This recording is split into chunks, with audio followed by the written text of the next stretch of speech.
বাবা, আবার একটা ঝড় আসছে। সেই আমপানের মতো যেমন হয়েছিল ওরকম হবে বলছে তো। অত তৎক্ষণাৎ হবে? যাই মাকে গিয়ে বলি এক্ষুনি। বল। যেন একটা বড় ঝড় আসছে রেমাল নামে, ওই সুন্দরবন, সাগরদ্বীপ, দীঘা সব জায়গা থেকে লোককে সমুদ্রের ধার থেকে সরিয়ে দিচ্ছে। বলছে নাকি আমফানের মতোই ক্ষয়ক্ষতি হবে।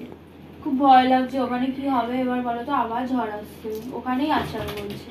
হ্যাঁ, সে তো শুনলাম অনেক ক্ষতি হবে, আমিও দেখলাম খবরে অনেক ঝড় হবে বলছে। কিন্তু যেই ঝড়টা আমার জীবন দিয়ে বয়ে গেছে তোর বাবাকে বিয়ে করার পর, তার প্রমাণ তো তুই আর তোর বাবা 1 2 3 4 করে গুনে গুনে আমাকে শোধ করছিস। ক্ষতি তো হবেই ওখানে, কিন্তু তুই যে ফোন ঘেটে ঘেটে নিজের ভবিষ্যতের যে অন্ধকারটা ডেকে নিজের ক্ষতিটা করেছিস, আচ্ছা, তার থেকে কিছুটা কমই হবে। ঠিক আছে, যেতে পারিস এখন এখান থেকে। 5টা 12টা বাজলো আমার, যা। আমি এর মধ্যে কোত্থেকে এলাম? ঝড় তো সুন্দরবনে আসার আগে আমার জীবনেই চলে এলো।